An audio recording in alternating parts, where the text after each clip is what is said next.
All right, Oregon's defense in the Orange Bowl. We're going to start this one off with 44, Tatum Tuioti here.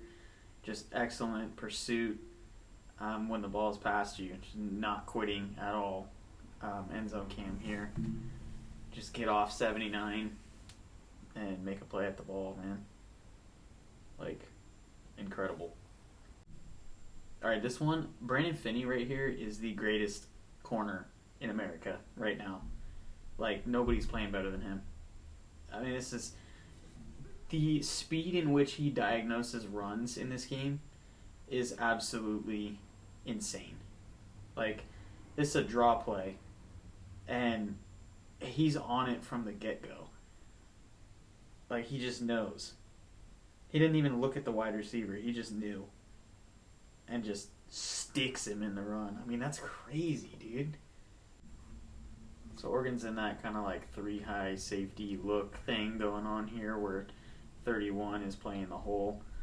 And first off, great way to, tight end screen here. We're going to pull the offensive line. He's real quick to diagnose, but he does a hell of a job here just really rocking into the center and kind of bouncing this thing outside where he knows he has help. Just closing that window off and really not letting the tight end get back underneath that convoy. Just great. Giving your guys a chance to make plays out here. It's a very unselfish play by 31. All right, this is Tatum Tuioti being a freak, right? 44. So this is going to be a counter rep from Texas Tech. So they're going to pull 76. It's a GH counter to the right side. This right here is how you attack a kick out. Like, just watch the intensity. I mean, good Lord, dude. I mean, he knows immediately, like off the snap, he knows what's coming because the guy in front of him just down blocked, right? You're going to get down blocks, down blocks, down blocks. He knows what's coming. So instead of going for the ball, he's like, nah, bro, right into that pull-in offensive lineman and just absolutely kills the play, just stonewalls him right there. No kick out for you, and that means the linebacker behind him, Bryce Betcher, actually gets to make a play and work as the force defender as intended. So, just phenomenal from 44. Texas Tech's going to run mesh rail here. Everybody runs mesh rail really out of bunch, but no. So Oregon's in a match coverage, and basically these two are manned onto each other, but you're going to get drops. And the running back here is going to end up running out to the flat. So in this case, for Oregon's defensive principles, he's Bryce Betcher's responsibility, which is why you see these two in lockstep. But no, 5 does a great job just keeping up and not getting picked. And then just like the chaos in the pocket, right? Let's go back and take a look here. Just 44 and I believe Mateo over there on the other edge. Just creating enough chaos to really force a throwaway to get you off the field here on this third down. No, it's just incredible. Like, just make it messy in here, which is exactly what it is. He's off his spot, and then great pursuit here from Tuioti again. Okay, Brandon Finny is out of his mind, bro. Like, I just want you guys to watch him this entire play. Like, I don't even care. We're not even going to talk about what Texas Tech's doing. We're talking about the fact that Brandon Finny is your boundary corner, and he fit before the safety did in the run game. Like, that is crazy. This dude, I don't know what he's on. I don't know what the tell is. I have no idea. But this dude is insane. Like, how do you know, bro? Alright, so last play, he fits the run like a bat out of hell. But this play, this is like textbook how to backpedal as a corner and keep your feet underneath you so you can explode on the route. I mean, this is just incredible, dude. Like, when I tell you nobody's a better corner in the country right now, like, he amazes me, dude. I don't understand how this kid's a true freshman. I do not understand it. He's playing like he's a 2-year NFL player already. I mean, it's incredible. Like, if he was draft eligible, he would go first round, without a question. The amount of stuff he's put on tape this year is just insane. Like, really. I mean, watch him backpedal. Like, just straight up watch his feet. There's absolutely zero wasted motion whatsoever. Just perfect. Textbook. And he plays with so much disrespect, too. And what I mean by that is that, like, he does not... Every single game I've seen him play, he does not care about being vertically pressed. he will dare his opponent to vertically press him, which is why he's able to play so aggressively on these out-breaking routes or in-breaking routes or whatever, because he's so not worried about being vertically pressed. And part of it's preparation, but part of it's also the fact that he's like 6'2", 210, and as fast and fluid as he is with his hips. He just does not care. And that's what makes him, a special player, really. So this is one of the only explosive plays of the football game here for Texas Tech, and it comes from Bryce Betcher just being one step too far in his pursuit of the ball carrier. That's really all it is. I mean, the rest of this entire play is, when I'll show you guys from the end zone cam, but they blow it up on the interior. Amari Washington just eats for breakfast here. And then, unfortunately, we get that backside pursuit, and we're just like one step too far. That's all. And, they're taught to be as aggressive as they are, so it's more like a damn 20 way to stay up scenario than it is like, damn it, Bryce, why'd you pursue so hard? Like, it's a bang-bang play. They hit each other. It is what it is, really. Mateo made some money today, or I should say on New Year's Day. He just sniffs the screen out. This is really good from the end zone cam. I mean, he knew, looking at the tackle. He could just tell by what the tackle was doing, like he needed to chase him, and him getting out there and kind of dirtying this thing up is part of the reason that it gets blown up and his teammates are able to rally. We got a 3rd and long here. Oregon's in kind of an exotic walk-down sim pressure front, and I'm going to show you from the end zone cam. So you end up getting a batted ball here from Mixon, which is just great hands. But what they're trying to do is they're trying to force the offensive line here to slide big on big. So I believe that's Nazir Wyatt. I think he's 32. And then you have Amari Washington, Mateo, Bear. So just personnel-wise, and then obviously Mixon and Kennedy, you're hoping for a 4-man slide. So if they were to go big on big, this would technically be who you would pick up, just based on personnel and film. Like, Oregon's never used 32 in any sort of drop this entire season. Like, every single time he's played, as far as I'm aware, he has been rushing the passer. So you're hoping that tendency is what these guys are picking up on. And what they end up doing is they end up firing him. So you're trying to get Kennedy one-on-one. It's basically a schemed-up sack attempt is really what you're looking for. But they go scan instead of big on big, and they just made a good play, really. I mean, Mixon does a hell of a job to tip the ball here, but their offensive line is what actually made the play. At least on their side. They didn't make any mistakes, I guess is what I'm trying to say. So this one I felt was pretty interesting from Texas Tech's standpoint. I believe they take a deep shot up here on what should have been a one-on-one, but it was actually a 2-on-1. No, we were questioning how Oregon was going to respond to these super-duper wide 2x2 splits. And they responded by not giving a shit, really, like in the most blunt term possible. But no, if I'm Texas Tech, it's like, dude, if this is what they're going to do to you, like, hey, this is number 3. This is 28. Okay? That's a wide receiver on a linebacker. To me, it's like, buddy, why are we throwing... I don't know what the play call is. I don't know their offense, and I'm guessing he was told, like, hey, we're going to try to take a one-on-one shot here. But if you're able to get these guys in a situation where you have a wide receiver on a linebacker, I'm trying to eat that all day long. And I don't even think they went back to it one time. And I'm pretty sure they don't. I mean, I watched all of these, and I don't think I saw this at all. It's not in my notes. So, really kind of shocked, to be honest. Just another Brandon Finny being a stud in the run game. I don't even know what else to say at this point. Like, he keys so quickly. That, dude. And I'm not done showing you guys Brandon Finny highlights, just to warn you. This is the best game I've ever seen him play, without a doubt. I mean, good Lord, man.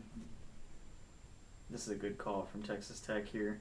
So they're going to motion their outside receiver in here and run kind of eye candy up here and mess up the zone drops here, because it's going to be basically a 3 deep, cover 3.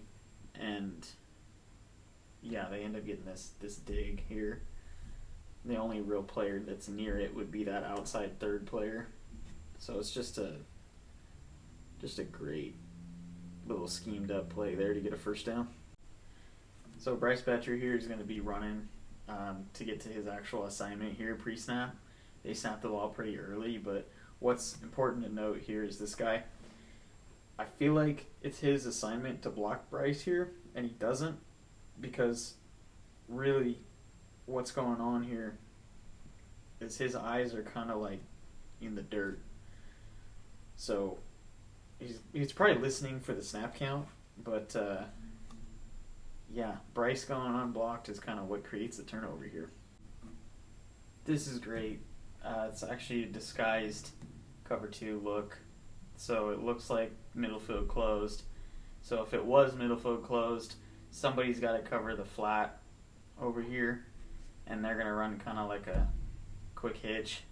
And what ends up happening is they just backpedal and they change the look.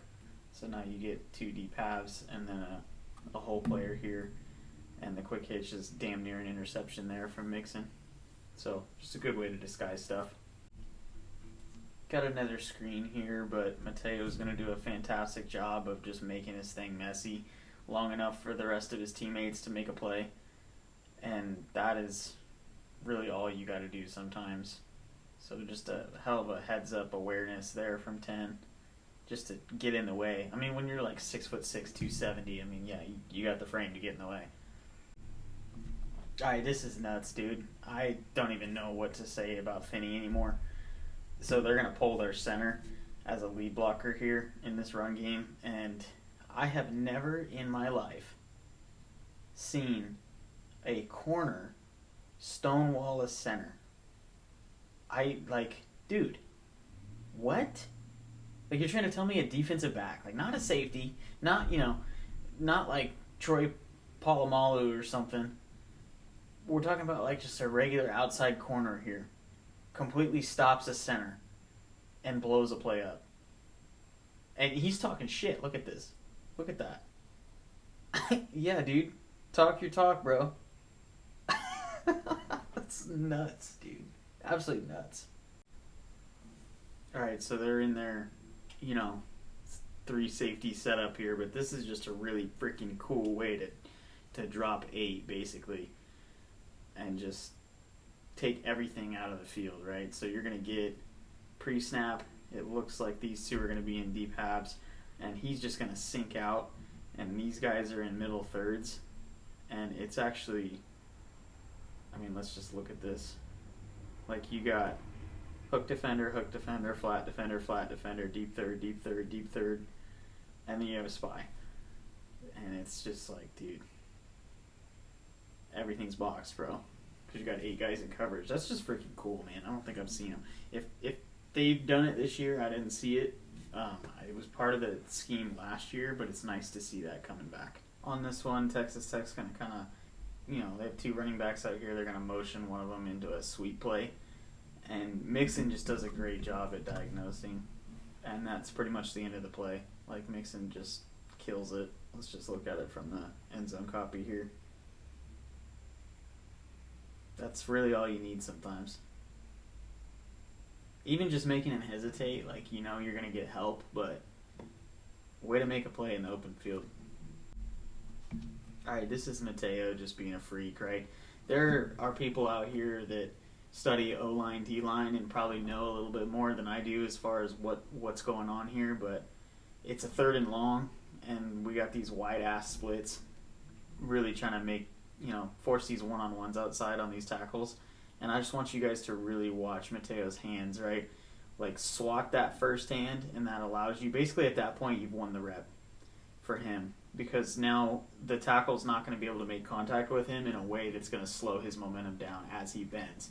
At least that would be my take on it. And then obviously, every single edge rusher who has ever played the game is going to attack the football when they get there. So, that's the number one thing that they preach, right? The ball. And that right there is a perfect example of, dude just gets his mitts on the football, and it's game at that point. at this point in the game, it's 13-0. Oregon's kind of feeling like they have this game won, basically. But Tech actually designs a winner here with these two on this like double move corner with a flat underneath it. But no, at this point, Tech's quarterback's just sped it up, and mechanics are going to break down, and he's just going to kind of like speed through and click through way too quick, and just he gets a little yippy, and it gets kind of ugly from there. This is textbook from Bryce. Absolutely textbook. Take on the block, keep your outside arm free, force him back inside. That right there is how you stop stretch, right?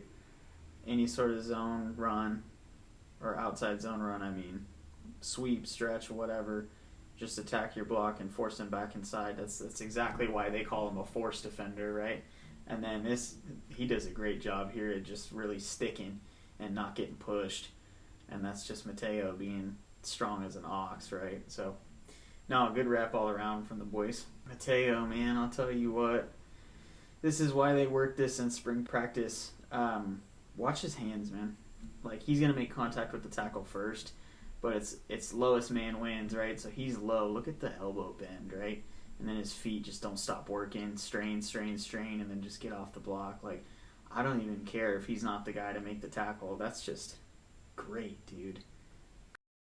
31's going to play in the NFL for a long time, y'all. I cannot stress that enough. Like,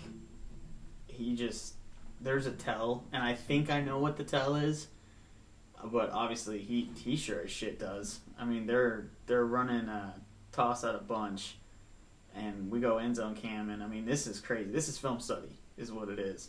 As soon as they come out of their breaks, I think the tell is the feet. I think that's what he sees, because you're looking at how 3's aligned, and you know he's got to, get out here. We're pulling the tackle, so if you look at how 9's set up, I mean, he's watching the ball, but also he's like, you probably could tell if he's glancing at the chip he's about to make. But look at his feet, right? He's already opening his hip to this 4-eye, and yeah, man, that is insane. That is called play recognition. The Tech's going to motion into Wildcat here, and 22 Kennedy stands up the running back here as the lead blocker. That's just crazy, bro. I saw this live and I was like, holy shit, because I'm not 100% sure, but I'm pretty positive that number 8's got about 20 pounds on him in weight. So I was just like, dude, I did not know Buddy was that strong. I mean, that's just fantastic from 22. Alright, these last two plays are just Brandon Finny highlights. I just couldn't keep him off this video because Brandon Finny is, like, insane. This is textbook, like, run game, fit it, but also attack the hip of the ball carrier. I mean, he just drops his ass. This is just nuts. Full speed. Like, we're going to square, and then we're diving at that hip. Boom. God, dude. Alright, last play we're going with here is this pick in the end zone. I think, so you're going to get a corner, and then this is a hitch, right? This is supposed to occupy these two. I feel like our effort here tells me that we have already lost the football game, and that's my take on it. I'm not trying to attack anybody, but I think that's about 50% of the reason that Brandon Finny just immediately ignores his ass off the snap. Like, obviously, like, I'm sure they're taught, like, hey, low to high or whatever they're taught to look at, right, in his position here. But our outside receiver here is, like, 0% of a threat to do anything with the way that he's playing this. And I also do think that the quarterback throws this, like, a hair late. Usually you'd want to throw this, like, on the break, not after the break when everybody's looking for the ball already. But yeah, those two things combined get you an interception, and that pretty much seals the game. So anyway, that's how they shut them out.